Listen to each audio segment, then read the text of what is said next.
Hey everybody, it's Mike. Snowpocalypse 2019, right? I've been held away from the office most of the week because of the wonderful snow. Grace has been off school all week, so it's just been kind of crazy around here, as I imagine it is around your house. So, first of all, I'm really glad you got to meet Eric on a more extended way. I was really excited for him to be in the pulpit, and glad he had an opportunity to share. It's just a brilliant mind, and so a lot of good stuff that he shared. And he also set me up. It's like, hey, you got questions about Isaac? Go ask Mike. Well, that's the questions I got this week. So I'm going to have the chance to respond to some of those, and then I'll talk about some more things coming up for New Ground at the end, so you want to stay tuned for that. So here's a couple of questions. Number one, please explain how you know Isaac's age when he was taken to be sacrificed. Pretty direct question. And then the other question is, why is Isaac's faith not discussed more in the story of Abraham sacrificing Isaac? So this first person, second person's like, hey, Isaac's older. Wow, that's something that changes a lot of things. Yes, it does. The first one is, hey, how do you actually know how old Isaac is? Feels like accusatory in some ways, like, prove it to me. Well, there's a ton of scholarship that's pretty definitive on Isaac's age not being a toddler or even a young elementary kid. So, and this is actually something you can take from the Bible itself. But just to tell you about some resources, Josephus, the Jewish historian who I quoted during the Caesar series, he's one that agrees that Isaac was older. He says 25. Leupold, who's a pretty respected Old Testament scholar, wrote one of the best commentaries on Genesis, argues that Isaac is 18 to 20. Other scholars even say as up to as old as 30. I mean, the fact is we really don't know for sure. I mean, people are making guesses, but how they conclude that is in Genesis 21, it says that Sarah weaned Isaac. I can't remember exactly what it's at. I think first half of Genesis 21. That's about age 2 to 5. And then she was 90 years old when Isaac was born, okay, or was pregnant with Isaac, so 90. And then she had passed away at 127 years of age, we learn later on. So it's 37 years between Isaac's being, or Sarah being pregnant with Isaac and Sarah dying. So in between that and weaning and that death is the sacrifice of Isaac. So you're talking age 5, 6, all the way to probably 37, 30, into like even 40. So the argument is, how do you know for sure? Well, there's a couple things that scholars talk about. One is the translation of the word boy or lad. This Hebrew word is used pretty extensively in all sorts of different layers. There's sometimes it means baby, sometimes it means young man, sometimes it means servant or steward even. Sometimes it's used as a military officer, usually someone who's like a lower grade military officer. And then even of the servants that were with Abraham and Isaac, that are translated young men. It's the same exact Hebrew word that's used for Isaac when it's translated boy or lad. Really fascinating take, right? So there's a lot of different layers to that. But the biggest clue to me that Isaac was at least older in verse 6, because he's carrying the wood for the burnt sacrifice. Abraham's pretty old. They're walking up a mountain, and there's a lot of wood to carry. And yes, there's lots of different ways you can carry wood and getting help for that, whether animals or makeshift sleds or whatever. But Isaac's going to carry some of it. That's a lot of wood. Abraham's not. So that tells me at least that Isaac is at least a strong-bodied teenager, because it's a lot of wood to carry. And so that makes it even more interesting about Isaac, because I think Eric even talked about this a little bit, is that Isaac could take Abraham, right? If he's that strong and Abraham's that old, Isaac can, take him, right? He could take him. And so that brings all sorts of layers of what about the sacrifice of Isaac and his willingness to be a sacrifice. And one of the interesting things in Scripture, in the book of Hebrews, chapter 11, it actually talks about the sacrifice. Verse 17, let me read this from the ESV. It says, by faith Abraham, when he was tested, offered up Isaac, and he who had received the promises was in the act of offering up his only son, of whom it was said, through Isaac shall your offspring be named.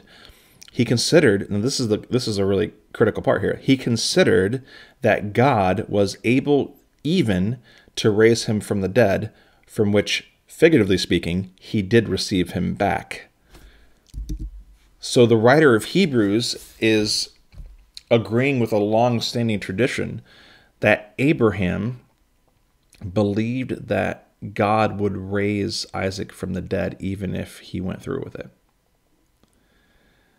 That's crazy. And that also means that Isaac had that same faith.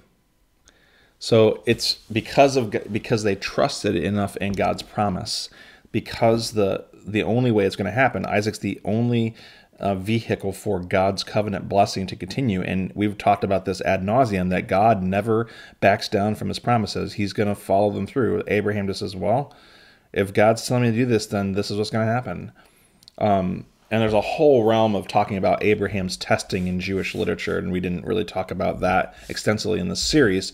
But Isaac is also going through this same type of thing as well. And there's layers even, I would say, to Jesus and Isaac. Anyway, there's all sorts of things that could go this direction, but it's a really fascinating thing. The other thing to remember about even especially the Torah, Genesis was a preface.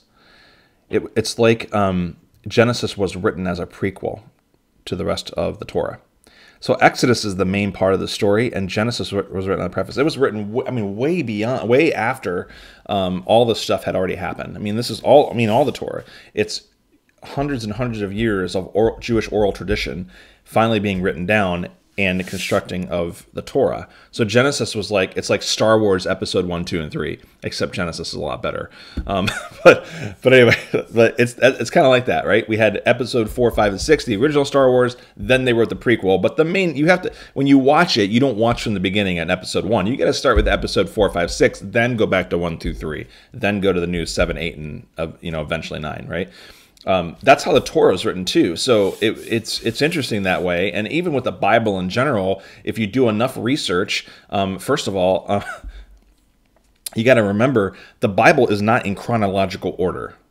It's all over the place as far as if you date the times these things were written. They're all over the place, which makes it really fascinating to start linking things as you hear things in certain books and say, when was this written? Who wrote this? Oh, this was written at the same time. I wonder if this speaks into that. There's a ton of that stuff around. So the question that you have to ask about Genesis is, why was the narrative put in the order that it was in, number one, even the Torah, and why was Genesis specifically put that way? That's an important question. I mean, the thing that you'll find out is the line of the Messiah is a vital component of Genesis. Tracking where the covenant blessing goes through and the stories with that is a very, very important aspect of the Jewish story. So anyway, I don't know if that answers all the questions, but that's at least give you a little take on that. It's, for a lot of the other question with that, especially with Jewish roots that people ask me is, how did I not know this before? Where do you find this out? Or all these kinds of questions like, why didn't anyone tell me this stuff? I wasn't taught this early on. I wasn't even taught this in seminary. That's something I had to pursue on my own merit. And it's like a Pandora's box. It really is. Once you open it, it's like you never go back. But it's made the Bible become living and active, as Hebrews 4 says to me. It really has. And it's really added a lot more layers to how I live out my faith. So I hope that's a pursuit that you want to as well. If you want to walk down that road, if you've never stepped into that, there's a couple of books I'd recommend. The first one is Jewish Spirituality for Christians by Lawrence Kushner. Really small book, really big print. You can go through quickly, but it's just small but profound. If you've been around long enough with me, the story about Moses and the burning bush, about how the bush was already burning, how many times did he walk by it until he noticed it wasn't being consumed? That story came from that book, from the rabbi. So anyway, just something to let you know about where I don't pull these out of a hat, but I get these from a lot of different books I'm reading. And the other book that I usually refer people to is called Our Father Abraham. It's written by Marvin Wilson, early 80s actually, but a tremendous chronicle of how we got to the detachment from our Jewish roots and how that whole history happened, with also some very significant aspects of understanding Hebrew thinking versus Greek thinking. It's a great introduction that way. It's a pretty thick book. It's got a lot of information in it, but really fascinating stuff. He wrote a subsequent book called Exploring Our Hebraic Heritage. That is a really amazing book so far. I've read like about half of it. It's a pretty big book as well, but it's great referencing material as well, but some really fascinating stuff in there that challenges a lot of things I've learned early on in my Christian journey about how even to think about the Bible, how even to think about living our faith out. It's just really good stuff. So again, it's a Pandora's box that you're opening, but it's some really good stuff. I got a ton of other stuff I could show you as well, but you'll just have to come ask me. I'll be glad to give you some more direction and those kinds of things. But that said, great questions. I'm really excited about your interest in this, and we're diving in. This week, we're going to continue with Isaac and talk about a really fascinating story. There's not many stories on Isaac, but this one is one that doesn't get talked about as much with his interaction with Abimelech, which actually is the second time Abimelech's appeared. We didn't talk about him with Abraham, but we are going to do some backtracking because we got to talk about Abraham and Abimelech to understand Isaac and Abimelech and these digging of wells that he's doing and what that actually means and what that means to us. So it's going to be really exciting stuff. So hopefully you can come on Sunday. Also, something to tell you about that's really exciting. March 3rd, so the first Sunday in March, we are having our Vision Sunday. We've been talking about this vision and kind of teasing it here throughout the last few months. And March 3rd, we're going to have a very extended time about where God is taking us in the next several years, as well as what specifically we're going to be focusing on in the next year. And I'm really excited about it. There's a ton of people who are excited about it. What I love about it is that it's not really anything new to New Ground, but it brings a lot of intentionality behind things, a lot more clarity, a lot more focus, and I think in line with what God has been preparing New Ground to be in the next several years. And so I hope you'll be a part. It's going to be a very different Sunday. Not that's me be up there for 45 minutes. You're going to be hearing stories. You're going to be around tables. You're going to be having discussion. It's going to be a really fun, good time. I'm looking forward to it. Hope you can be a part of that on March 3rd. So thanks for all the questions. I hope you are staying warm in the snowpocalypse. We're looking forward to seeing you on Sunday. Have a wonderful rest of the week, everyone.